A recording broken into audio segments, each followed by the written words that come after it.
Hello, അസ്സലാമു അലൈക്കും. ഇന്ന് നമ്മൾ എക്സ്പ്ലെയിൻ ചെയ്യുന്ന chapter number 19, that is piece എന്ന ചാപ്റ്റർ അല്ലേ. 19 ഒരു ചാപ്റ്ററും കൂടെ നമുക്ക് എടുക്കാനുള്ളൂ.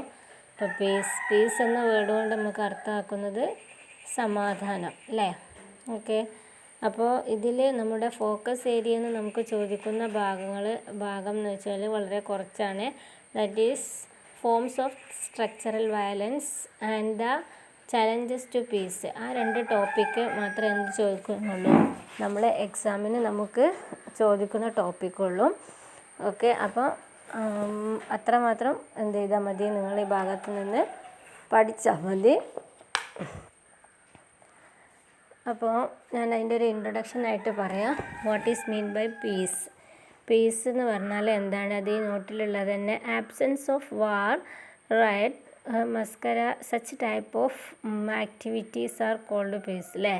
അപ്പോൾ യുദ്ധ, ലഹളം, പിന്നെ അതേ കൂട്ടക്കൊല, അങ്ങനത്തെ ഒരു സിറ്റുവേഷൻസ് ഇല്ലാത്ത ഒരു വേൾഡിൽ അങ്ങനത്തെ സിറ്റുവേഷൻസ് ഇല്ലാത്തൊരു അവസ്ഥയെ പറയുന്ന പേരാണ് എന്ത്? പീസ്, സമാധാനം അല്ലേ. War and peace are two sides of one coin, അങ്ങനെയൊക്കെ നമുക്ക് പറയാം അല്ലേ. ഒരു നാണയത്തിൻ്റെ രണ്ട് വശങ്ങളാണ് war and peace. Most of the people like to leave with peace. Mahatma Gandhi, Nelson Mandela, Martin King Luther, Mother Teresa are the workers of peace. ഇപ്പോൾ വേൾഡിൽ ഫേമസ് ആയിട്ടുള്ള പീസ് വർക്കേഴ്സായിട്ട് നമ്മൾ അറിയപ്പെടുന്നത് ഇവരൊക്കെയാണ്. The use of atomic weapon by the America in the Japan in 6th and 9th in the Hiroshima and Nagasaki അല്ലേ. അപ്പോൾ നമുക്കറിയാം America August 6-നും August 9-നും ജപ്പാനിലെ ഹിരോഷിമയിലും നാഗസാക്കിയിലും ആറ്റം ബോംബ് വർഷിച്ചിരുന്നു. അത് ആണ് ഒന്നാമത്തെ ലോകസമാധാനത്തിന് തുരങ്കം വെക്കുന്ന ഏറ്റവും പ്രധാനപ്പെട്ട ഒരു സംഭവമായിട്ട് എന്നറിയപ്പെടുന്നത് അല്ലേ. Okay, the consequences of atomic weapons leads to the people think about the peace. അപ്പോൾ ഇത്തരം സംഭവങ്ങളൊക്കെ ലോകത്ത് ഉണ്ടായ സമയത്താണ് എന്ത് ചെയ്യുന്നത്, ലോകം പീസ് എന്ന കൺസെപ്റ്റിൻ്റെ ഇമ്പോർട്ടൻറ്റിനെ കുറിച്ചും അതിലേക്ക് മടങ്ങി വരേണ്ട ആവശ്യത്തെക്കുറിച്ചൊക്കെ ചിന്തിച്ചിട്ട് യുണൈറ്റഡ് നേഷൻ ഓർഗനൈസേഷൻ എന്ന ഒരു പീസ് ഓർഗനൈസേഷൻ സ്ഥാപിച്ചതൊക്കെ. ഇതാണ് പീസിൻ്റെ ഒരു ഇൻട്രൊഡക്ഷൻ. ഇനി നമുക്ക് നമ്മളെ ടോപ്പിക്കിലേക്ക് നമുക്ക് പോകാം. Structural violence, forms of structural violence. അപ്പോൾ അതിൻ്റെ മുമ്പ് എന്താണ് സ്ട്രക്ചറൽ വയലൻസ് എന്ന് നമുക്ക് നോക്കാം. എന്താണ് സ്ട്രക്ചറൽ വയലൻസ് എന്ന് ചോദിച്ചിട്ടുണ്ടെങ്കിൽ, if the oppressed group challenge these, if the suppressed class question the existing system while there is a rise, conflict and quarrels, it is called structural violence. അപ്പം അതാണ് അതിൻ്റെ ഒരു ഡെഫിനിഷൻ. അപ്പോൾ എന്താ ഈ സപ്രസ്ഡ് ക്ലാസ് എന്താണ്, അതൊന്ന് അതിൻ്റെ മുമ്പൊന്ന് പറയാം. Sometimes violence emergence as responses to inequalities and exploitation inherent in certain societies. ഞാൻ ഈ സെൻറ്റൻസ് വായിക്കുന്നത് ടെക്സ്റ്റ് ബുക്കിലെ സെൻറ്റൻസാണ്. അതിൽ പറഞ്ഞിട്ടുണ്ട് പേജ് നമ്പർ 271 കേട്ടോ. അപ്പോൾ sometimes violence emerges as responses to inequalities and exploitation inherent in certain societies. For instance practices like caste system, racial discrimination etcetera causes suffering.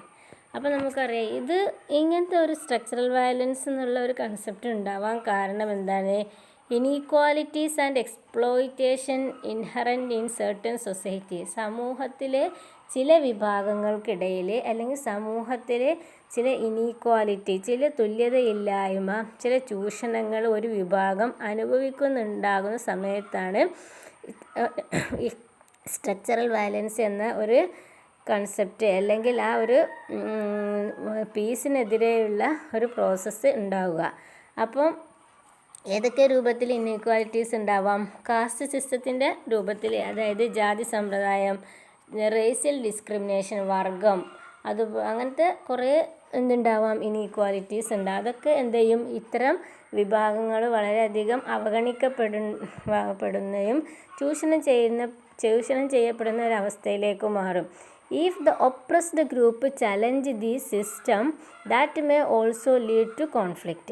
അപ്പോൾ നമുക്കറിയാം കുറേ കാലമായിട്ട് ഇത്തരം ഗ്രൂപ്പുകൾ ഇങ്ങനെ ഈ ചൂഷണത്തിന് വിധേയമായി കൊണ്ടിരിക്കുകയാണെങ്കിൽ സ്വാഭാവികമായിട്ടും ഏതെങ്കിലും ഒരു പെർട്ടിക്കുലർ സിറ്റുവേഷൻ അല്ലെങ്കിൽ ഏതെങ്കിലും ഒരു പെർട്ടിക്കുലർ കാലഘട്ടത്തിൽ ഇവരിതിനെതിരെ എന്ത് ചെയ്യും, പ്രതികരിക്കും.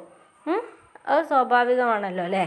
അപ്പം അങ്ങനെ ആകുമ്പോൾ സൊസൈറ്റിയിൽ എന്തുണ്ടാവും, കോൺഫ്ലിക്റ്റ് ഉണ്ടാവും, പ്രശ്നങ്ങൾ ഉണ്ടാകും. ഈ അടിച്ചമർത്തപ്പെടുന്നവരും അടിച്ചമർത്തപ്പെട്ടവരും തമ്മിൽ എന്ത് ചെയ്യും, കോൺഫ്ലിക്റ്റ് സംഭവിക്കും. Such violence are called structural violence. അത്തരം വയലൻസിന് അല്ലെങ്കിൽ അത്തരം പ്രോബ്ലംസ് പറയുന്ന പേരാണ് സ്ട്രക്ചറൽ വയലൻസ്. അപ്പോൾ ചുരുക്കി പറഞ്ഞാൽ കോംപ്ലിക്കേഷൻ ഒന്നുമില്ല. സൊസൈറ്റിയിൽ ജാതി, വർഗം, ഈ ഒരു കാര്യത്തിൻ്റെ ജെൻഡർ ഇതൊക്കെ നമുക്ക് പറയാം, അതിൽ ഉൾപ്പെടും. വർഗ, വർണ്ണ, ജാതി സമ്പ്രദായം ത്തിൻ്റെ ചൂഷണത്തിന് വിധേയമാകുന്ന ഒരു വിഭാഗം ഉണ്ട്. കുറേ കാലഘട്ടങ്ങൾക്ക് മുമ്പ് വളരെ ഉണ്ടായിരുന്നു. ഇപ്പോഴും നമുക്കറിയാം അതിൻ്റെ ചെറിയ തോതിലുള്ള കാര്യങ്ങൾ നടന്നുകൊണ്ടിരിക്കുന്നു. അപ്പം നമുക്കറിയാം ഇപ്പം കുറച്ച് രൂപത്തിൽ ചെറുതാവാൻ കാരണം സൊസൈറ്റിയിൽ അത്തരം വിഭാഗം ആളുകൾ അതിനെ പ്രതികരിച്ചത് കൊണ്ടാണ്. അല്ലെങ്കിൽ ആ ഒരു സഫറിങ്ങിന് അവരെന്ത് ചെയ്തു, എതിർത്തത് കൊണ്ടാണ് എന്ത് ചെയ്യുന്നത്, അത്തരം പ്രശ്നങ്ങൾ മാറിയത്. അപ്പോൾ അങ്ങനെ അവർ അതിനെ പ്രതികരിക്കുന്ന സമയത്ത് എന്ത് ചെയ്യും, സ്വാഭാവികമായിട്ടും സൊസൈറ്റിയിൽ പ്രശ്നങ്ങളുണ്ടാവും. ഇപ്പം നമുക്കറിയാം ഈ നമ്മുടെ കേരളത്തിലെ സിസ്റ്റം തന്നെ നോക്കുകയാണെങ്കിൽ ജന്മിത്ത സമ്പ്രദായം ഇവിടെ ഉണ്ട്. ജമീന്ദാരി സിസ്റ്റം ഉണ്ടായിരുന്നു. അപ്പോൾ പാവപ്പെട്ട കർഷകരിൽ നിന്ന് നികുതി, അതുപോലെ തന്നെ അവരെ അടിച്ചമർത്തിയിട്ട് ജന്മിമാരായ ആളുകൾ എന്ത് ചെയ്യുന്നു, അവർ വളരെ ലാഭകരമായിട്ട് അവരുടെ കൃഷിയുടെ ഒക്കെ കൊണ്ടുപോകുന്ന അവസ്ഥയും അങ്ങനത്തെ സിസ്റ്റമൊക്കെ ഉണ്ടായിരുന്നു. അപ്പോൾ ഇതിനെതിരെ ഭയങ്കര കർഷക സമരങ്ങളും ഇതൊക്കെ കേരളത്തിൽ സംഭവിച്ചിരുന്നു. അപ്പോൾ ജമീന്ദാരി സിസ്റ്റം സ്റ്റോപ്പ് ചെയ്യാനൊക്കെ ഇത് കാരണമായി. ഇപ്പോൾ ആ സിസ്റ്റമൊക്കെ നമ്മൾ കേരളത്തിൽ ഇല്ലയെന്ന് തന്നെ പറയാം അല്ലേ, കുറവാണ്. അപ്പം ഇതിനൊക്കെ അവരുടെ ഈ ഒപ്രസ്ഡ് ഗ്രൂപ്പിൻ്റെ ഇടയിൽ പ്രോബ്ലംസ് ഉണ്ടായപ്പോഴാണ് ഇതിനൊക്കെ മാറ്റം വന്നത്. ഈ ഒരു പ്രോസസ്സിനെ പറയുന്ന അല്ലെങ്കിൽ അങ്ങനെ ഉണ്ടായ വയലൻസിനെ പറയുന്ന പേരാണ് സ്ട്രക്ചറൽ വയലൻസ്. ഈ സ്ട്രക്ചറൽ വയലൻസ് എത്ര ടൈപ്പ് ഉണ്ടെന്ന് ചോദിച്ചിട്ടുണ്ടെങ്കിൽ 5 ടൈപ്പ്. അതാണ് എക്സാമിന് ചോദിച്ചത്. അപ്പോൾ നിങ്ങൾ ചോദിക്കുന്ന സമയത്ത് what is mean by structural violence എന്ന് എഴുതണം. അതിനുശേഷം ഫോംസ് ഓഫ് സ്ട്രക്ചറൽ വയലൻസ്, അതിൻ്റെ തരങ്ങൾ എഴുതണം. അപ്പോൾ ഒന്നാമത്തെ അതിൻ്റെ എന്താണ് കാറ്റഗറി എന്ന് വെച്ചാൽ കാസ്റ്റ് സിസ്റ്റം. അതിനെ 5 വിഭാഗങ്ങളായിട്ട് തരുന്നുണ്ട്. ഏതൊക്കെ രൂപത്തിലാണ് സ്ട്രക്ചറൽ വയലൻസ് ഉണ്ടാകുന്നത്? അതിൽ 5 രൂപത്തിലുണ്ട്. ഒന്ന് caste system, then patriarchy, then colonialism, then racism and communalism. ഈ ഒരു 5 ടൈപ്പാണുള്ളത്. ഓരോ ടൈപ്പും എന്താണ്, ഓരോ ടൈപ്പിൻ്റെ പേര് ഇപ്പം നമ്മൾ പറയുന്ന സമയത്ത് തന്നെ നിങ്ങൾക്ക് മനസ്സിലാവും what is mean by caste system, ഇതുപോലുള്ള സ്ട്രക്ചറൽ വയലൻസ്. ഓക്കെ, അപ്പോൾ അതൊന്ന് ജസ്റ്റ് നമുക്ക് ഒഴിച്ചു പോവാം. ഇനി caste system. Under the caste system lower caste were treated as untouchables. The lower caste were not included in the lower caste were not included in the mainstream of society. They were denied in the educational and social mobility. And in 1955 Article 17 deals with untouchability. അപ്പോൾ ഞാൻ ഇതിലുള്ള പറയുന്ന point പറയാം. Text ബുക്കിൽ കുറച്ച് ഈ ഒരു കാര്യം എക്സ്പ്ലെയിൻ ചെയ്തിട്ട്, പക്ഷെ ഇതൊരു കോംപ്ലിക്കേറ്റഡ് പാർട്ടല്ലാത്തത് കൊണ്ട് ഇത് തന്നെ എക്സ്പ്ലെയിൻ ചെയ്താൽ മതി. ഓക്കെ, അപ്പോൾ എന്താണ് കാസ്റ്റ് സിസ്റ്റത്തിൻ്റെ പറ്റിയിട്ടുള്ള പോയിൻറ്റ്സുകൾ. ഒന്ന്, ലോവർ കാസ്റ്റ് വെർ അൺടച്ചബിൾ. നമുക്കറിയാം ജാതി സമ്പ്രദായം കേരളത്തിൽ ഏറ്റവും സർവ്വസാധാരണമായി നിലനിരുന്ന ഒരു സിസ്റ്റമായിരുന്നു കാസ്റ്റ് സിസ്റ്റം, അൺടച്ചബിൾ സിസ്റ്റം അല്ലേ. അതിനൊക്കെ വേണ്ടിയിട്ടുള്ള സോഷ്യൽ റിഫോർമറാണ് അയ്യങ്കാളി, ശ്രീനാരായണ ഗുരു പോലെയുള്ള ആളുകളൊക്കെ നമ്മൾ പഠിച്ചിട്ടുണ്ട്, കേരളത്തിലെ റിനൈസൻസുമായിട്ട് ബന്ധപ്പെട്ട ആളുകൾ. അപ്പോൾ തൊട്ടുകൂടായ്മ, അതായത് തൊട്ടുകൂടായ്മ നമുക്കറിയാം. ഹയർ കാസ്റ്റിലുള്ള ആളുകൾ എന്ത് ചെയ്യാൻ പറ്റില്ല, ലോവർ കാസ്റ്റിലുള്ള ആളുകൾ തമ്മിൽ പരസ്പരം കാണാൻ പോലും പറ്റില്ല. അതായത് ഒരു നമ്പൂതിരി അല്ലെങ്കിൽ ഒരു നായർ വരുന്ന വഴിയിൽ ഒരു താഴ്ന്ന ജാതിക്കാരനായ ഒരാളുണ്ടെങ്കിൽ എന്ത് ചെയ്യും, അയാൾ മാറി നിൽക്കണം. പ്രത്യേക സൗണ്ടൊക്കെ ഉണ്ടാക്കിയിട്ട് അയാൾ ദൂരേക്ക് മാറി നിൽക്കണം. അവരെ കണ്ടാൽ അത് പ്രോബ്ലംസായി, അങ്ങനെ പ്രശ്നങ്ങളായി ഒക്കെ മാറുന്ന അവസ്ഥ. പിന്നെ അവർ പഠിക്കുന്ന വിദ്യാഭ്യാസ സ്ഥാപനം, ലോവർ കാസ്റ്റിലുള്ള എഡ്യൂക്കേഷൻ ഇൻസ്റ്റിറ്റ്യൂഷനുകളിൽ ഹയർ ക്ലാസ്സിലെ ആളുകൾ ചേർക്കില്ല, അങ്ങനത്തെ അവസ്ഥ. അതുപോലെ തന്നെ ക്ഷേത്രങ്ങളിലൊക്കെ ഉള്ള പ്രവേശനം, അതായത് താഴ്ന്ന ജാതിക്കാർ പോകുന്ന അമ്പലങ്ങളിൽ ഉയർന്ന ജാതിക്കാർ പോവില്ല. അപ്പോൾ അങ്ങനത്തെ ഒക്കെ നമുക്കറിയാം. എന്താണ് നമ്മളെ ഗുരുവായൂർ സത്യാഗ്രഹം, വൈക്കം സത്യാഗ്രഹം എന്നൊക്കെ നമ്മൾ പറഞ്ഞിട്ടില്ലേ? അതൊക്കെ എന്തുമായി റിലേറ്റഡ് ആണ്? ഗുരുവായൂർ വൈക്കം സത്യാഗ്രഹത്തിൻ്റെ അതൊക്കെ അതിൻ്റെ അടുത്തുള്ള റോഡിലൂടെ പോലും എന്താണ് താഴ്ന്ന ജാതിക്കാരായ പീപ്പിൾസ് പോകുന്നത് അനുവദിച്ചിരുന്നില്ല. അതിനൊക്കെ വേണ്ടിയിട്ടാണ് ആ സത്യാഗ്രഹങ്ങളൊക്കെ നടന്നത്. പിന്നെ അതിന് ശേഷം എന്ത് ചെയ്തു, ക്ഷേത്രത്തിലേക്കുള്ള പ്രവേശനമൊക്കെ അവർക്ക് അനുവദിച്ച് കിട്ടി. അത്രയും കാസ്റ്റ് സിസ്റ്റം കൊടി വാണിരുന്ന ഒരു സംസ്ഥാനമായിരുന്നു നമ്മുടെ കേരളം. പക്ഷേ നമുക്കറിയാം ഇതൊക്കെ മാറ്റങ്ങൾ വന്നിട്ടുണ്ട്. എങ്കിൽ കൂടിയിട്ടും ചില രൂപത്തിലൊക്കെ ചെറിയ തോതിലൊക്കെ കാസ്റ്റ് സിസ്റ്റം നിലനിൽക്കുന്നുണ്ടെന്ന് നമ്മൾ പലപ്പോഴും ഈ പത്രങ്ങളിലൊക്കെ പല ന്യൂസുമായിട്ട് റിലേറ്റഡ് ചെയ്തിട്ട് നമുക്ക് വായിക്കാൻ പറ്റും. അപ്പോൾ അതാണ് caste system. They were not included in the mainstream of society അല്ലേ? അപ്പോൾ നമുക്കറിയാം ആ ഒരു സിറ്റുവേഷനിൽ എന്തായിരുന്നു, സമൂഹത്തിൻ്റെ മുഖ്യധാരയിൽ എന്ത് ചെയ്തില്ല, അവർ ഉൾപ്പെടുത്തിയില്ല. അതായത് സൊസൈറ്റിയിലെ ഓരോ കാര്യങ്ങൾ, അതായത് പോസിറ്റീവായ കാര്യങ്ങൾ, മാറ്റങ്ങൾ നടക്കുമ്പോൾ അതിലൊക്കെ ഈ ഒരു ലോവർ കാസ്റ്റിലുള്ള ആളുകളെ ഇൻവോൾവ് ചെയ്തിട്ട് എന്ത് ചെയ്തില്ല, തീരുമാനങ്ങൾ എടുക്കാനും കാര്യങ്ങൾ ചെയ്യാനൊക്കെ ഇവരെ ഉൾപ്പെടുത്തിയില്ല. ഇവരൊരു താഴേക്കിടയിലുള്ള ഒരു മാർജിനലൈസ്ഡ് ഗ്രൂപ്പായിട്ട് മാറ്റി നിർത്തുകയാണ് ചെയ്യുന്നത്. അങ്ങനെ ഉണ്ടല്ലോ, ചില വിഭാഗങ്ങളെ അവഗണിച്ചു കൊണ്ട് ഒന്നിനും അവർ ഉൾപ്പെടുത്താതെ ഒരു കാര്യങ്ങളിലും അവരുടെ ഇടപെടലുകളിലൊന്നും പോസിബിളാക്കാത്ത രൂപത്തിലായിരുന്നു ഉണ്ടായിരുന്നത്. പക്ഷെ ഇപ്പോഴൊക്കെ മാറ്റങ്ങളൊക്കെ വന്നിട്ടുണ്ട്. പണ്ടത്തെ ഒരവസ്ഥയെക്കുറിച്ചാണ് ഇവിടെ പറയുന്നത്.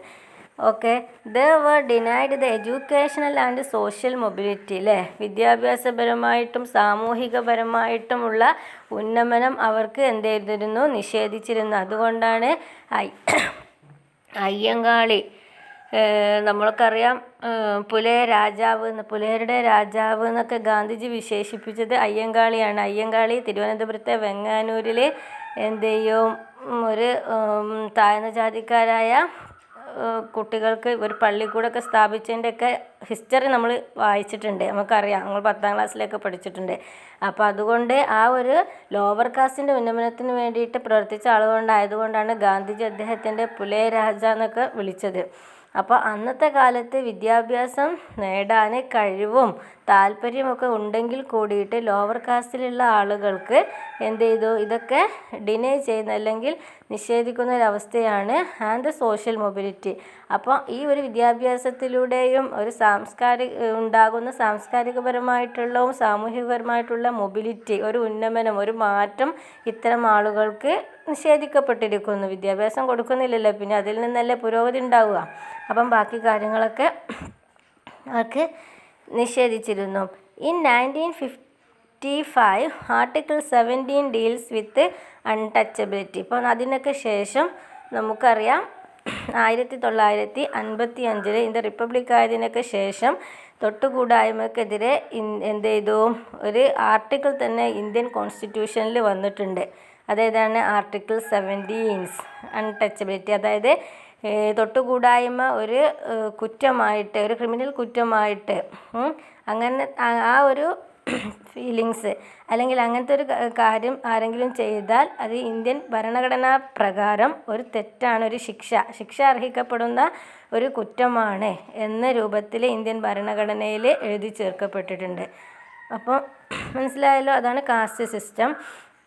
ദെൻ രണ്ടാമത്തെ സ്ട്രക്ചറൽ വയലൻസിൻ്റെ ഫോം എന്താണെന്ന് വെച്ചാൽ patriarchy, that is gender discrimination. Gender discrimination അല്ലേ. നമുക്കറിയാം ജെൻഡർ ഡിസ്ക്രിമിനേഷൻ എന്ന് പറഞ്ഞാൽ മെയിൽ ഫീമെയിൽ ആ ഡിസ്ക്രിമിനേഷനാണ് അവിടെ ഉദ്ദേശിച്ചത്.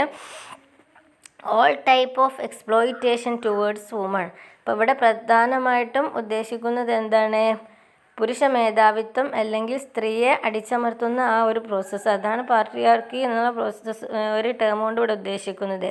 അപ്പോൾ സ്ത്രീകൾക്കിടയിലുള്ള എല്ലാ ചൂഷണങ്ങളും ഇതിൽ ഉൾപ്പെടുന്നു. ഏതൊക്കെ? Sexual harassment, child marriage, dowry system, denial of education അല്ലേ. ഇപ്പം നമുക്കറിയാം ചൈൽഡ് മാരേജ് എന്താണ്, അതെന്ത് ചെയ്തിട്ടുണ്ട്? ഇന്ത്യ നിയമം കൊണ്ടുവന്നിട്ട് അത് ഡിനൈ ചെയ്യുന്ന രൂപത്തിലേക്ക് ഒരു സംഭവങ്ങളായിട്ടുണ്ട് അല്ലേ. 18 വയസ്സ് പൂർത്തിയായാൽ മാത്രമേ വിവാഹം കഴിക്കാവൂ ഏതൊരു ഇന്ത്യൻ സ്ത്രീക്കും എന്ന ഒരു കൺസെപ്റ്റ് ഇന്ത്യൻ ഭരണഘടനയിൽ മാറ്റം വരുത്തിയിട്ടുണ്ട്. അതുപോലെ ഡൗറി സിസ്റ്റം, സ്ത്രീധന സമ്പ്രദായം അത് ചെയ്തിട്ടുണ്ട്, നിർത്തലാക്കിയിട്ടുണ്ട്. സ്ത്രീധനത്തിന് എതിരെ കേസ് കൊടുത്തിട്ടുണ്ടെങ്കിൽ ശരിക്കും ഇന്ത്യൻ കോൺസ്റ്റിറ്റ്യൂഷനിൽ പറയുന്ന പ്രകാരമുള്ള ഒരു ക്രിമിനൽ കുറ്റമായിട്ട് അത് നോക്കും. പിന്നെ അടുത്ത ഡിനൈൽ ഓഫ് എഡ്യൂക്കേഷൻ, വിദ്യാഭ്യാസം നിഷേധിക്കുന്ന ഒരവസ്ഥ. അതായത് ചൈൽഡ് ഗേളിനാണെന്നുണ്ടെങ്കിൽ വിദ്യാഭ്യാസം കൊടുക്കാത്ത ഒരവസ്ഥ ഒക്കെ ഇവിടെ നിലനിന്നിരുന്നു. പക്ഷേ ഇപ്പോൾ സിസ്റ്റങ്ങളൊക്കെ മാറി. ഇതൊക്കെയാണ് പാട്രിയാർക്കി എന്നുള്ളൊരു ഇതാണ് സ്ട്രക്ചറൽ വയലൻസിൻ്റെ അനദർ ഫോം. മനസ്സിലായല്ലോ.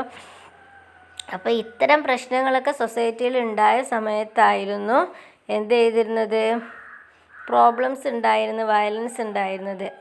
ഇപ്പോൾ ഇതൊക്കെ കുറഞ്ഞു വന്നിട്ടുണ്ട് ഇപ്പോഴത്തെ കാലഘട്ടത്തിൽ. എങ്കിലും എന്ത് ചെയ്തിട്ടുണ്ട്? ചില രൂപത്തിൽ അതിൻ്റെ വേറെ രൂപത്തിലുള്ള ഫോംസൊക്കെ ഇപ്പോൾ നമ്മളിങ്ങനെ ഇപ്പോൾ ചൈൽഡ് മാരേജ് ഇല്ല, അല്ലെങ്കിൽ ഡിനൈൽ ഓഫ് എഡ്യൂക്കേഷൻ നേരിട്ടില്ല, പക്ഷേ അതിൻ്റെ ഏതെങ്കിലും രൂപത്തിൽ നമുക്കതറിയാം എന്തൊരു റിഫ്ലക്ഷൻ സൊസൈറ്റിയിൽ ഇപ്പോഴും എവിടെയെങ്കിലുമൊക്കെ കാണുന്നുണ്ട്. അതിന് വേണ്ടിയിട്ടാണ് പലരും എന്ത് ചെയ്യുന്നത്? വാദിക്കുന്നത്. അപ്പോൾ നിങ്ങൾ ഇതിൻ്റെ കൂടെ കൂട്ടി മനസ്സിലാക്കണം. Next colonialism. കൊളോണിയൽ സമ്പ്രദായം അല്ലെങ്കിൽ കോളനിവൽക്കരണം എന്നൊക്കെ പറഞ്ഞിട്ട് നമുക്കറിയാം അല്ലേ. ഒരു രാജ്യം മറ്റൊരു രാജ്യത്തിൻ്റെ മേൽ ആധിപത്യം സ്ഥാപിച്ചിട്ട് അവിടെയുള്ള സാധനങ്ങളൊക്കെ എക്സ്പ്ലോയിറ്റ് ചെയ്ത് കൊണ്ടുപോവുക. ഫോർ എക്സാമ്പിൾ, അപ്പോൾ നമ്മുടെ ബ്രിട്ടൻ്റെ കോളനി ആയിരുന്നു ഇന്ത്യ. നമുക്കതിൻ്റെ ഒരു കൺസെപ്റ്റ് മനസ്സിലാവുമല്ലോ. അപ്പോൾ അന്നുണ്ടായിരുന്ന പ്രോബ്ലംസ് എന്തൊക്കെയായിരുന്നു, നമ്മൾ സഫർ ചെയ്തിരുന്നത്, എന്തിനായിരുന്നു ബ്രിട്ടൻ ഇവിടെ വന്നിരുന്നത്, ബ്രിട്ടൻ്റെ ഉദ്ദേശങ്ങൾ എന്തൊക്കെയായിരുന്നു, അങ്ങനെ കാര്യങ്ങളൊക്കെ. അപ്പോൾ അതാണ് ഈ colonial system. Some countries try to control over other countries for getting natural resources, but now it is ended. But now there is a new phase of colonialism. It is called globalization. അപ്പോൾ colonialism എന്ന് പറയുക ഒരു രാജ്യം മറ്റൊരു രാജ്യത്ത് അധിനിവേശം നടത്തിയിട്ട് അവിടെയുള്ള നാച്ചുറൽ റിസോഴ്സസൊക്കെ എന്ത് ചെയ്യുക? എക്സ്പ്ലോയിറ്റ് ചെയ്യുക, അല്ലെങ്കിൽ അതുകൊണ്ട് അവരെന്ത് ചെയ്യുക? അത് ഉപയോഗിക്കുക. ആ ഒരു കൺസെപ്റ്റിനെ പറയുന്ന പേരാണ് കൊളോണിയലിസം. പക്ഷേ കൊളോണിയലിസം എന്ന കൺസെപ്റ്റ് ഇപ്പോൾ നമ്മുടെ ലോകത്ത് നിന്ന് എന്ത് ചെയ്തിട്ടുണ്ട്? ഇങ്ങനെ മൺമറഞ്ഞു കൊണ്ടുപോകും, അല്ലെങ്കിൽ ആ ഒരു സിസ്റ്റം നമുക്ക് പോയിട്ടുണ്ട്. പക്ഷെ അതിൻ്റെ വേറൊരു രൂപമൊക്കെയാണ് ഇപ്പം നടന്നുകൊണ്ടിരിക്കുന്നത്. അതിനെ നമുക്ക് ഗ്ലോബലൈസേഷൻ എന്ന രൂപത്തിലൊക്കെ വിളിക്കാം. ഗ്ലോബലൈസേഷൻ നമുക്കറിയാമല്ലേ. അതായത് അന്താരാഷ്ട്ര ഒരു മാർക്കറ്റിൽ ലോകത്തുള്ള എല്ലാ സാധനങ്ങളും അവൈലബിൾ ആകുന്ന ഒരു സിറ്റുവേഷൻ, അല്ലെങ്കിൽ ഒരു രാജ്യത്തെ വ്യാപാര കാര്യങ്ങൾ, അല്ലെങ്കിൽ ഒരു രാജ്യത്ത് വ്യാപാരം നടത്താനുള്ള, ബിസിനസ് നടത്താനുള്ള മറ്റു രാജ്യത്തിൻ്റെ സ്വാതന്ത്ര്യം വന്നിട്ട് ഇതുപോലെ എങ്ങനെ പരസ്പരം. അപ്പം ഡയറക്റ്റായിട്ട് നാച്ചുറൽ റിസോഴ്സസ് നമ്മൾ യൂട്ടിലൈസ് ചെയ്യുന്നില്ലെങ്കിൽ കൂടിയിട്ട്, പക്ഷേ മറ്റൊരു രാജ്യത്ത് ഇടപെടാനുള്ള ഒരു സ്വാതന്ത്ര്യം എന്ത് ചെയ്യുന്നുണ്ട്? ഗ്ലോബലൈസേഷൻ കൊടുക്കുന്നുണ്ട്. ഇപ്പം നമുക്കറിയാം ഇന്ത്യ അമേരിക്ക വാണിജ്യ കരാർ അല്ലെങ്കിൽ ആണവ കരാർ അങ്ങനെയൊക്കെ നമ്മൾ പറഞ്ഞിട്ടുണ്ട്. അപ്പോൾ ശരിക്കും പറഞ്ഞാൽ നമ്മുടെ രാജ്യത്തിൻ്റെ ഡെവലപ്മെൻറ്റിന് വേണ്ടിയിട്ടാണ് ഇത് എന്നൊരു കൺസെപ്റ്റിലാണ് നമ്മുടെ ഗവൺമെൻറ്റും ഒക്കെ അതിനെ ഹൈലൈറ്റ് ചെയ്ത് കാണിക്കുന്നത്. പക്ഷേ ചില ആളുകളൊക്കെ ഇതിനെ വിമർശിക്കുന്നത് എന്താണ്? നമ്മുടെ ആഭ്യന്തര കാര്യങ്ങളിൽ മറ്റു രാജ്യം ഇടപെട്ടിട്ട് നമ്മുടെ റിസോഴ്സസ്, നമ്മുടെ ടെക്നോളജിയൊക്കെ അവർ മനസ്സിലാക്കുക, നമ്മുടെ സുരക്ഷാ കാര്യങ്ങളിൽ നമുക്ക് തന്നെ എന്ത് ചെയ്യുക? മറ്റു രാജ്യങ്ങളിൽ ഇടപെടുക, ആ ഒരു കൺസെപ്റ്റിലേക്കൊക്കെ ഇത് കാര്യങ്ങൾ മുന്നോട്ട് പോകും. അപ്പോൾ അതാണ് ഗ്ലോബലൈസ്. അപ്പോൾ ഇത് കൊളോണിയലിസം ഇതിൻ്റെ പോലെ നേരിട്ടായിട്ടുള്ള ഒരു ഇടപെടലില്ലെങ്കിൽ കൂടിയിട്ട് ഒരു ഇൻഡയറക്റ്റ് ആയിട്ടുള്ള ഒരു ഫീലിംഗ് അവിടെ ഉണ്ടാക്കുന്നുണ്ട് ഗ്ലോബലൈസേഷൻ കൊണ്ട്. ഓക്കെ. പിന്നെ ഇവിടെ ടെക്സ്റ്റ് ബുക്കിൽ എക്സാമ്പിൾ പറയുന്നത് Israeli domination over the Palestinian people in an example. ഇവിടെ പറയുന്ന വേറൊരു കാര്യം എന്താണ്, ഇസ്രായേൽ പാലസ്തീൻ പ്രോബ്ലം ഉണ്ടല്ലോ, അതായത് പാലസ്തീൻ പ്രദേശത്ത് ഇസ്രായേലിൻ്റെ ഡോമിനേഷനാണ് കൊളോണിയലിസത്തിന് ഈ ഒരു കണ്ടംപററി വേൾഡിലുള്ള ഒരു എക്സാമ്പിളായിട്ട് അവർ പറയുന്നത്. ഓക്കെ. Next racism. റൈസിസം എന്ന് പറഞ്ഞിട്ടുണ്ടെങ്കിൽ ഒരു ഗോത്രം അല്ലെങ്കിൽ വിഭാഗം അങ്ങനത്തെ ആ തമ്മിലുള്ള വിവേചനം അല്ലേ. Sometimes one race group hunted and exploiting other race. ഇപ്പോൾ ഇവിടെ പറയുന്നത് എന്താ വെച്ചിട്ടുണ്ടെങ്കിൽ ഒരു വിഭാഗം ആളുകൾ അല്ലെങ്കിൽ ഒരു ഗ്രൂപ്പ് ഓഫ് ആളുകൾ മറ്റൊരു ഗ്രൂപ്പിൻ്റെ മേലിൽ ഡോമിനേഷൻ നേടുക, അല്ലെങ്കിൽ അവരെ ചൂഷണം ചെയ്യുക, അല്ലെങ്കിൽ അവർക്കെതിരെ ഒരു വിവേചനം കാണിക്കുക. For example, the USA practised negro slavery, keeping African Americans as slaves in 1865. അമേരിക്കയിൽ കറുത്ത വർഗ്ഗക്കാരായ നീഗ്രോ വിഭാഗക്കാരുണ്ട്. അവരെ വെളുത്ത വർഗ്ഗക്കാരായിട്ടുള്ള അമേരിക്കൻ ജനത അടിമകളാക്കിയിട്ട് നിലനിന്നിരുന്ന സിസ്റ്റമാണ് 1865 വരെ ഉണ്ടായിരുന്നതെന്ന്. പക്ഷേ നമുക്കറിയാം അല്ലേ, ഇപ്പോൾ 1865 വരെ ആണെങ്കിൽ ഈ 2002 അല്ലെങ്കിൽ 2001 വരെ അമേരിക്കയിൽ അത്തരം പ്രോബ്ലംസ് വളരെ ലോകം തന്നെ ശ്രദ്ധിച്ച വിവാദപരമായിട്ടുള്ള ഒരു കൊലപാതകമൊക്കെ നടന്നിരുന്നു. ഈ നീഗ്രോ സ്ലേവറിക്കെതിരെയുള്ള എക്സ്പ്ലോയിറ്റേഷൻ്റെ ഫലമായി കറുത്ത വർഗ്ഗക്കാരനായ ഒരു പോലീസുകാരനെ ഒരു ശ്വാസം മുട്ടിച്ച് കൊല്ലുന്ന ഒരു വളരെ ദാരുണമായ സംഭവം അമേരിക്കയിൽ ഈ ഇട ഉണ്ടായിരുന്നത്. പിന്നെ അതിനുശേഷം അടുത്തും ഇതുപോലെ ഒരു സംഭവം ഉണ്ടായിട്ടുണ്ട്. എങ്ങനെ ടെക്നോളജിക്കലായിട്ട് ലോകത്ത് ഒന്നാമത് നിൽക്കുന്ന, അതായത് മറ്റു രാജ്യങ്ങളൊക്കെ ഒരു കൺട്രോൾ ചെയ്യുന്ന രൂപത്തിൽ നിൽക്കുന്ന അമേരിക്കയിലാണ് ഈ ഒരു 21st സെഞ്ച്വറിയിൽ അത് ഉണ്ടായിട്ടുള്ളത് അല്ലേ. 2021 ആ സംഭവം ഉണ്ടായിട്ടുണ്ടത്. അപ്പോൾ ഇതാണ് റൈസിസം എന്നുള്ളത്. ഓക്കെ. രണ്ടാമത്തെ ഒരു എക്സാമ്പിൾ പറയുന്നത് in Hitler's Germany lakhs of Jews were massacred അല്ലേ. അപ്പോൾ ജർമ്മനിയിലെ ഏകാധിപതിയായിരുന്ന അഡോൾഫ് ഹിറ്റ്ലർ കുറേ ജൂയിഷ് ആയിട്ടുള്ള ആളുകളെ കോൺസെൻട്രേഷൻ ക്യാമ്പുകളിലൊക്കെ കൂട്ടക്കുരുതി ചെയ്തിരുന്നു. ഇതും റൈസിസം അല്ലേ. ഹിറ്റ്ലർ ആര്യന്മാരപ്പം ജൂയിഷ് ആയിട്ടുള്ള ജൂയിഷ് മേധാവിത്വം, ആ ഒരു ആര്യന്മാർ ജൂയിഷ് വിഭാഗത്തെക്കാളും മുൻപന്തിയിലാണ്. അപ്പോൾ അതുകൊണ്ട് മറ്റവരെ ഉന്മൂലനം ചെയ്ത് ഇവർക്ക് ഭീഷണിയാകുന്ന രൂപത്തിൽ വേണ്ട എന്ന കൺസെപ്റ്റോടു കൂടി ഹിറ്റ്ലർ അവരെന്ത് ചെയ്തു, കോൺസെൻട്രേഷൻ ക്യാമ്പുകളിലിട്ട് കൊല ചെയ്യപ്പെടുന്ന ഒരവസ്ഥ ലോകം കണ്ട ഏറ്റവും വലിയൊരു കൂട്ടക്കുരുതിയായിരുന്നത്. And third one, the white rulers of South Africa practise the apartheid അല്ലേ ടിൽ 1992. സൗത്ത് ആഫ്രിക്കയിൽ ഉണ്ടായിരുന്ന സിസ്റ്റമാണ് അപ്പാർത്തൈഡ് സിസ്റ്റം, അതായത് വർണ്ണവിവേചനം. നമുക്കറിയാം നെൽസൺ മണ്ടേലയുടെ നേതൃത്വത്തിലാണ് അതിനെതിരെ സമരം നടന്നു, വർണ്ണവിവേചനം അവസാനിപ്പിച്ചു. നെൽസൺ മണ്ടേല സൗത്ത് ആഫ്രിക്കൻ പ്രസിഡൻ്റായി മാറിയ ആ ഒരു ഹിസ്റ്ററിയൊക്കെ നമ്മൾ വായിച്ചിട്ടുണ്ട്. അപ്പോൾ ഇതൊക്കെ ഇത്തരം കാര്യങ്ങളൊക്കെയാണ് എന്തിൽ വിടുന്നത്, റൈസിസം എന്ന ഒരു സ്ട്രക്ചറൽ വയലൻസിൻ്റെ ഫോമിൽ ഉൾപ്പെടുന്നത്. നെക്സ്റ്റ് കമ്മ്യൂണലിസം എന്നത് the different community problem leads to conflict. ഇപ്പം നമുക്കറിയാം നമ്മുടെ രാജ്യത്ത് തന്നെ ഡിഫറെൻ്റ് ആയിട്ടുള്ള കമ്മ്യൂണിറ്റി ഉണ്ടാവും അല്ലേ. മൈനോറിറ്റി, മെജോറിറ്റി ആയിട്ടുള്ള കമ്മ്യൂണിറ്റി. ഇപ്പോൾ മുസ്ലിം മൈനോറിറ്റി, ക്രിസ്ത്യൻ മൈനോറിറ്റി, അങ്ങനെ മൈനോറിറ്റി ഗ്രൂപ്പ്സുകൾ കുറേ ഉണ്ടാവും. അപ്പോൾ ഈ മൈനോറിറ്റി ഗ്രൂപ്പുകളെ മൈനോറിറ്റി ആയിട്ടുള്ള ഗ്രൂപ്പുകളെ മറ്റു ഗ്രൂപ്പുകളെ അടിച്ചമർത്തുന്ന, അപ്പോൾ അത്തരം ഒരു മൈനോറിറ്റി ആയതുകൊണ്ട് അവരെ എംപവർ ചെയ്യാൻ വേണ്ടിയിട്ടാണ് മൈനോറിറ്റി ആയിട്ടുള്ള സ്കോളർഷിപ്പുകളും അവർക്ക് മൈനോറിറ്റി റിസർവേഷൻസൊക്കെ കൊടുക്കുന്നത്. അപ്പം ഇത്തരം അവർക്കൊരു ഡിസ്ക്രിമിനേഷൻ ഉണ്ട് എന്ന് ഭരണകൂടത്തിന് അറിയാം, അതുകൊണ്ടാണ് അല്ലേ. അങ്ങനെ പ്രോബ്ലംസ് ഉണ്ട്. Minority religious groups often became victims of സച്ചിൽ. അപ്പം വിശ്വാസപരമായി അല്ലെങ്കിൽ മതപരമായിട്ട് മൈനോറിറ്റി ആയിട്ടുള്ള ഗ്രൂപ്പുകൾ പലപ്പോഴും എന്ത് ചെയ്യുന്നത്, മെജോറിറ്റി ആയിട്ടുള്ള ഗ്രൂപ്പിൻ്റെ അവരുടെ ആ ഒരു പ്രവർത്തനങ്ങൾക്ക് ഇരയായിക്കൊണ്ടിരിക്കുന്ന ഒരു സിറ്റുവേഷൻസ് നമ്മുടെ ഇന്ത്യ ഉൾപ്പെടെയുള്ള രാജ്യങ്ങളിൽ നമ്മൾ ഇന്നും കണ്ടുവരുന്ന ഒരു സിറ്റുവേഷനാണ് അല്ലേ. അതാണ് കമ്മ്യൂണലിസം എന്നുകൊണ്ട് അർത്ഥമാക്കുന്നത്. To eliminate structural violence we have to remove the grievances that lie at the root such violences. അപ്പോൾ നമുക്ക് സ്ട്രക്ചറൽ വയലൻസ് എന്ന ആ ഒരു ഫോംസ്, ഇതിൻ്റെ ഡിഫറെൻ്റ് ആയിട്ടുള്ള ഫോംസ് ഓരോന്നും സൊസൈറ്റിയിൽ നിന്ന് നമ്മൾ എടുത്തു മാറ്റിയാൽ അല്ലെങ്കിൽ എടുത്തെറിഞ്ഞാൽ മാത്രമേ എന്ത് ചെയ്യും, സൊസൈറ്റി പോസിറ്റീവായ രീതിയിൽ അല്ലെങ്കിൽ സൊസൈറ്റിക്ക് ഡെവലപ്മെൻറ്റ് പോസിബിൾ ആവും.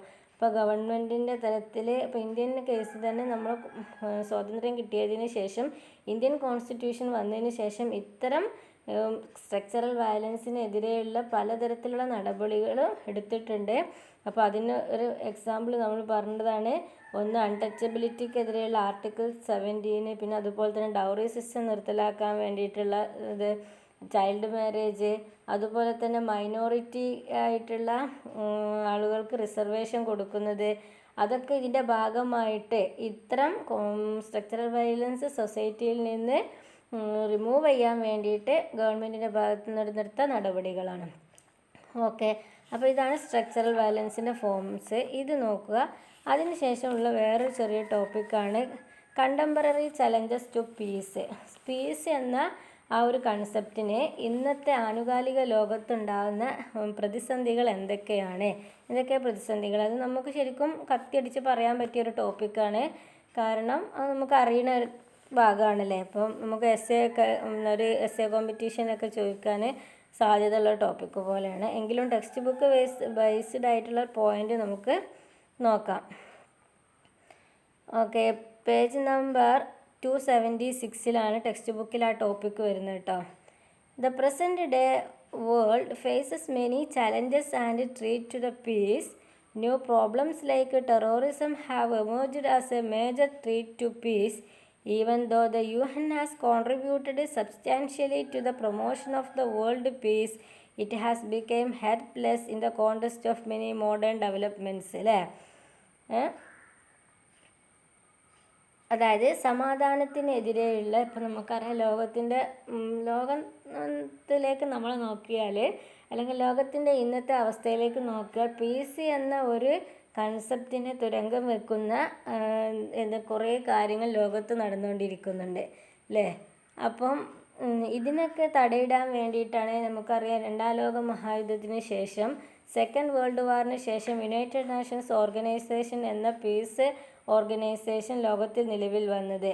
പക്ഷേ നമുക്കറിയാം it has become helpless in the context of in many modern ഡെവലപ്മെൻറ്റ്സിൽ. അതെ, അപ്പോൾ അതായത് പക്ഷേ യുണൈറ്റഡ് നേഷൻസ് ഓർഗനൈസേഷൻ പോലും നിസ്സഹായമായി നിൽക്കുന്ന ഒരു അവസ്ഥ ഇന്ന് കണ്ടംപററി ആയിട്ടുള്ള വേൾഡിൽ നടന്നുകൊണ്ടിരിക്കുന്നു. അതൊരു യാഥാർത്ഥ്യമായി. റീസെൻ്റ് ആയിട്ടുള്ള എക്സാമ്പിൾ നമുക്കറിയാം. ഇപ്പോൾ ഫലസ്തീൻ ഇസ്രായേൽ വെടിവെപ്പുണ്ടായി, വളരെയധികം പ്രോബ്ലംസ്, കുറേ അധികം ആളുകൾ കൊല്ലപ്പെട്ട ഒരു സിറ്റുവേഷൻ ഉണ്ടായി. അപ്പോൾ ഈ ഒരു സിറ്റുവേഷൻ യുണൈറ്റഡ് നേഷൻ ഓർഗനൈസേഷൻ്റെ ഒരു ലോക സംഘടന നിലനിൽക്കെ തന്നെയാണ് ഇസ്രായേൽ ഇത്തരം കാര്യങ്ങൾ ചെയ്തത്. അപ്പം കുറേ വാർണിംഗ് ഒക്കെ കൊടുത്തിരുന്നു. പക്ഷേ അതൊരു പെട്ടെന്നൊരു വെടിനിർത്തലിനൊന്നും എന്ത് ചെയ്യുന്നില്ല, തയ്യാറായിരുന്നില്ല. അവസാനം യുഎൻഒയുടെ നേതൃത്വത്തിൽ തന്നെയാണ് വെടിനിർത്തലൊക്കെ ഉണ്ടായെങ്കിൽ കൂടിയിട്ട് ഇതിന് മുമ്പുണ്ടായ അമേരിക്കയുടെ ഇറാഖ് അധിനിവേശവും അതുപോലെ തന്നെ അഫ്ഗാനിസ്ഥാൻ അധിനിവേശം, അങ്ങനെ നമ്മൾ പോലെ ലോകത്ത് ഇറാനിൻ്റെ എതിരെയുള്ള പ്രോബ്ലംസ്, അങ്ങനെ കുറേ കാര്യങ്ങളൊക്കെ ഹിസ്റ്ററിയിൽ ബാക്കോട്ട് ഇങ്ങനെ നോക്കുകയാണെങ്കിൽ അതൊക്കെ UN എന്ന സംഘടന ഫോം ചെയ്തതിന് ശേഷം വന്നൊക്കെ തന്നെയാണ്. അപ്പോൾ പല സമയത്തും എന്ത് ചെയ്ത് മോഡേൺ ആയിട്ടുള്ള ഡെവലപ്മെൻറ്റ്സിൻ്റെ കാര്യങ്ങളിലേക്ക് നമ്മൾ നോക്കുകയാണെങ്കിൽ പലപ്പോഴും UN എന്ത് ചെയ്തിട്ട് ഒരു ഹെൽപ്ലെസ് ആയിട്ട് മാറിയതൊക്കെ നമുക്ക് തോന്നും. അപ്പോൾ ചലഞ്ചസ് എന്തൊക്കെയാണെന്ന് നോക്കാം. പീസിനുള്ള കണ്ടംപററി ആയിട്ടുള്ള challenges: powerful countries are resorting the unilateral military actions to achieve their objectives. The American intervention in Iraq and Afghanistan are recent instances of this unilateral action by powerful countries. അപ്പം powerful ആയിട്ടുള്ള countries ഇതുപോലെ തന്നെയുള്ള ചെറിയ രാജ്യങ്ങളുടെ മേൽ എന്ത് ചെയ്യുക, ഒരു ഏകാധിപത്യം സ്ഥാപിക്കുക, അല്ലേ?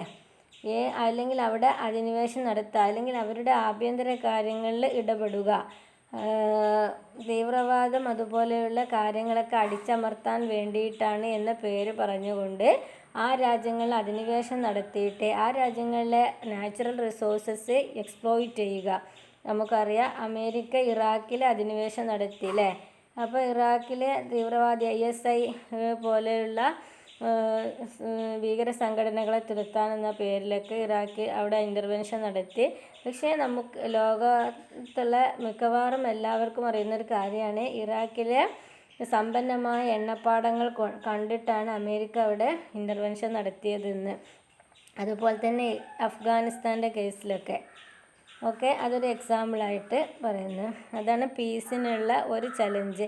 രണ്ടാമത്തെ, terrorism has become a big threat to the world peace. രണ്ടാമത്തേത് എന്താണ്? പീസിന് ചലഞ്ചായി വരുന്ന പ്രധാനപ്പെട്ട ഒരു കാര്യം ടെററിസം, ഭീകര ആക്രമണങ്ങൾ, തീവ്രവാദി ആക്രമണങ്ങൾ, തീവ്രവാദി പ്രശ്നങ്ങളൊക്കെ. അതിന് എക്സാമ്പിളായിട്ട് പറയുന്നത് എന്താണ്? September 11 attack in 2001 the World Trade Center in the USA by militants was a major act of terrorism. 2001 അമേരിക്കയിലെ വ്യാപാര സംഘടനയായ വേൾഡ് ട്രേഡ് ഓർഗനൈസേഷനിലെ താലിബാൻ്റെ നേതൃത്വത്തിൽ എന്ത് ചെയ്തു? ഭീകരാക്രമണം നടത്തി. നമ്മൾ കേട്ട് കുറേ ആളുകളൊക്കെ മരണപ്പെടുകയൊക്കെ ചെയ്തിരുന്നു. ഇത് ലോക മനസ്സാക്ഷിയെ ഞെട്ടിച്ച ഒരു അറ്റാക്കായിരുന്നു. The Indian parliament came under attack by the terrorist. Indian parliament ആക്രമണം ഉണ്ടായത്. The act of terrorism are happening in different parts of the world now. Perhaps terrorism is the biggest contemporary threat to the world peace. അല്ലേ? അപ്പോൾ സമാധാനത്തിന് തുരങ്കം വെക്കുന്ന ഏറ്റവും പ്രധാനപ്പെട്ട ആയിട്ടുള്ള ഒരു കാര്യമായിട്ട് നമുക്ക് പറയാൻ പറ്റിയത് എന്താണ്? ടെററിസം. അപ്പോൾ 2 കഴിഞ്ഞു. ഇനി മൂന്നാമത്തത് എന്താണ്? ചലഞ്ച് എന്താണെന്ന് വെച്ചാൽ, in spite of international bodies like UN, the world could not avoid genocides. Systematic killing of അതായത് ജീനോസൈഡ് എന്ന് പറഞ്ഞാൽ systematic killing of an entire group of people in some parts of the world. അതായത് നമ്മൾ നേരത്തെ പറഞ്ഞ പോലെ United Nations Organisation പോലെയുള്ള international bodies ഇവിടെ നിലനിൽക്കുക തന്നെ ഈ ഒരു പെർട്ടിക്കുലർ റീജിയനിലുള്ള ജനങ്ങളെ കൂട്ടിക്കുരുതി ചെയ്യുന്നതിന് എന്ത് ചെയ്ത നമുക്ക് കംപ്ലീറ്റ് ആയിട്ട് അവോയ്ഡ് ചെയ്യാൻ പറ്റാത്തൊരു സിറ്റുവേഷന്. ഇപ്പോൾ നമുക്കറിയാം ഇസ്രായേൽ പാലസ്തീൻ വെടിവെപ്പ് ഉണ്ടായ സമയത്ത് എത്രത്തോളം ആളുകളെ, ചെറിയ കുട്ടികൾ വരെയുള്ള, അപ്പോൾ ഒരു യുദ്ധത്തിൽ കുട്ടികളെയും സ്ത്രീകളെയും ഒന്നും കൊല്ലരുത് എന്നുള്ള യുദ്ധത്തിൻ്റെ നിയമങ്ങളൊക്കെ കാറ്റിൽ പറത്തിയിട്ട് സാധാരണക്കാരായ സിവിലിയന്മാർ കൊല ചെയ്യപ്പെടുന്ന ഒരവസ്ഥയാണ് ഇപ്പോൾ ഉണ്ടായത്. അപ്പോൾ ആ ഒരു സിറ്റുവേഷൻ സംഭവിച്ചത് UN എന്ന സംഘടന നിലനിൽക്കുക തന്നെയാണ്, അല്ലേ? അപ്പോൾ അതാണ് അവിടെ പറയുന്നത്. Then the global community could not stop genocide in Bosnia and Rwanda. These are major areas of concern, അല്ലേ? അപ്പം നമുക്കറിയാം ഇതുപോലെയുള്ള UN പോലെയുള്ള സംഘടനകൾ നിലനിൽക്കെ തന്നെ ബോസ്നിയൻ കൊലയൊക്കെ നമ്മൾ കേട്ടതാണ്. അതൊക്കെ ഉണ്ടായത് ഈ ഒരു UN's ഫോർമേഷന് ശേഷം തന്നെയാണ്. അപ്പം അതാണ് പറഞ്ഞത്. അപ്പം ലോകത്തിത് കംപ്ലീറ്റ് ആയിട്ട് ഒഴിവാക്കാൻ നമുക്ക് പറ്റിയിട്ടില്ല, പക്ഷെ ഒഴിവാക്കണം. ഇതൊക്കെയാണ് ഇപ്പോഴത്തെ പീസ് എന്ന കാര്യം എസ്റ്റാബ്ലിഷ് ചെയ്യുന്നതിന് മേജറായിട്ടുള്ള ചലഞ്ചായിട്ട് ഇവിടെ പറയുന്നത്. ഓക്കെ, അപ്പോൾ ഇത്രയാണ് കണ്ടംപററി ചലഞ്ചസ് ടു പീസ് എന്നുള്ള ടോപ്പിക്കിൽ വരുന്നത്. അത് നിങ്ങൾ ഈ ഒരു പോയിൻ്റ് ഹൈലൈറ്റ് ചെയ്തിട്ട് നിങ്ങളൊന്ന് എക്സ്പ്ലെയിൻ ചെയ്തിട്ട് മാർക്കിനനുസരിച്ച് എഴുതുക. ഷോർട്ട് ആൻസർ ക്വസ്റ്റ്യൻ അല്ലെങ്കിൽ 3 മാർക്കിൻ്റെ ക്വസ്റ്റ്യൻ ആണെങ്കിൽ ഇത്രയൊക്കെ മതി. അതിനേക്കാളും കൂടുതൽ ചോദിക്കുകയാണെന്നുണ്ടെങ്കിൽ നിങ്ങൾ അതിനനുസരിച്ച് എക്സ്പ്ലെയിൻ ചെയ്തിട്ട് എഴുതണം. ഈ ഒരു പോയിന്റിൽ നിന്നുകൊണ്ട് എഴുതണം കേട്ടോ. ഇപ്പോൾ ഈ ചാപ്റ്റർ ഇനി നമുക്ക് ഒരു ചാപ്റ്ററും കൂടെ ബാക്കിയുള്ളൂ. അപ്പോൾ ആ ചാപ്റ്റർ നമ്മൾ നെക്സ്റ്റ് ക്ലാസ്സിലെടുത്ത് തീർക്കും. അതിന് ശേഷം നമ്മൾ നോക്കട്ടെ +2 നിങ്ങൾക്ക് ക്ലാസ് സ്റ്റാർട്ട് ചെയ്യണമെന്ന് നല്ലത്. അതിന് ശേഷം നമുക്ക് സെപ്റ്റംബറിലാണല്ലോ എക്സാം. ഒരു സെപ്റ്റംബർ ഫസ്റ്റ് വീക്കോട് കൂടി നമുക്ക് എന്ത് ചെയ്യാം, ഈ ഭാഗത്തേക്ക് തന്നെ +1 ഭാഗത്തേക്ക് തന്നെ തിരിച്ചു വരാം. അതുവരെ +2 എടുത്തിട്ട് എന്നാലും നമുക്ക് റിവിഷൻ നടത്താം. ഫോക്കസ് ഏരിയ വെച്ചിട്ട് എക്സാമൊക്കെ നടത്തി സെപ്റ്റംബറോടുകൂടെ നമുക്ക് പരീക്ഷ വരുന്നല്ലേ. അപ്പോൾ അതിന് നമുക്ക് പ്രിപ്പയർ ആവാം. ഓക്കെ, അപ്പോൾ സീരിയസ് ആയിട്ട് പഠിച്ച 2 ടോപ്പിക്കേ ഈ ഒരു ഭാഗത്ത് നിന്ന് ചോദിച്ചിട്ടുള്ളൂ. ക്ലാസ് കാണാൻ എന്തെങ്കിലും ഡൗട്ട് ഉണ്ടെങ്കിൽ ചോദിക്കുക. ഞാൻ ഈ അയച്ചു തരുന്ന നോട്ട് വളരെ ഇമ്പോർട്ടൻ്റ് ആയിട്ടുള്ളതാണ്. കാരണം ഷോർട്ടാണ്. പിന്നെ അതുപോലെ തന്നെ ആ പോയിൻ്റ് അതിൽ നല്ല നിങ്ങൾക്ക് മനസ്സിലാവുന്ന രൂപത്തിൽ തന്നെ എഴുതിയിട്ടുണ്ട്. അപ്പോൾ നിങ്ങളത് നന്നായിട്ട് പഠിക്കുക. അപ്പോൾ ഈ ഒരു ഫോണിൽ മാത്രമാക്കിയിട്ട് പഠിക്കരുത്. നിങ്ങൾ നോട്ടിലേക്ക് ആ ഭാഗം എഴുതിയെടുക്കണം. കാരണം ഇൻ കേസ് നമുക്ക് ഓഫ്ലൈനായിട്ട് ക്ലാസ് തുടങ്ങുകയാണെങ്കിൽ നിങ്ങൾക്ക് ഫോണ് ഡിവൈസിലാണ് നിങ്ങളുടെ സാധനങ്ങളെങ്കിൽ അതും കൊണ്ട് കോളേജിലേക്ക് വരാൻ പറ്റില്ല. അപ്പോൾ അത് നോട്ടിൽ എഴുതി നിങ്ങൾക്ക് ഒരു പഠിക്കുന്ന രൂപത്തിൽ നിങ്ങളുടെ അടുത്തൊരു സാധനം ഉണ്ടാവണം എപ്പോഴും. നിങ്ങൾക്ക് ഓൺലൈനായാലും ഓഫ്ലൈനായാലും ഉപയോഗിക്കാൻ പറ്റുന്ന രൂപത്തിൽ. അപ്പോൾ അതിലേക്ക് അല്ലെങ്കിൽ ഫോണിൽ നോക്കി നമുക്ക് പഠിക്കലൊന്നും സാധ്യമാവില്ലല്ലോ. എല്ലാ കാര്യങ്ങളും ഇങ്ങനെ ഫോണിൽ നോക്കിയിട്ട് നമ്മളുടേതായിട്ടുള്ളൊരു നോട്ട് വേണം. ഒക്കെ അതനുസരിച്ചൊക്കെ ചെയ്യുക. എക്സാമൊക്കെ അനൗൺസ് ചെയ്ത് അപ്പോൾ നന്നായി പഠിച്ച് ഉള്ള പരീക്ഷയിൽ നല്ല മാർക്ക് നേടാം. ബാക്കിയൊക്കെ പിന്നീട് നോക്കാം നമുക്ക്. ഇനി കാര്യങ്ങളൊക്കെ മാറുന്നതിനനുസരിച്ച്. അപ്പോൾ നമ്മൾ എന്ത് ചെയ്യുക, ഇപ്പോൾ ഉള്ളത് മാക്സിമം ഉപയോഗപ്പെടുത്തി മാക്സിമം മാർക്ക് വാങ്ങാൻ ശ്രമിക്കുക. ഓക്കെ.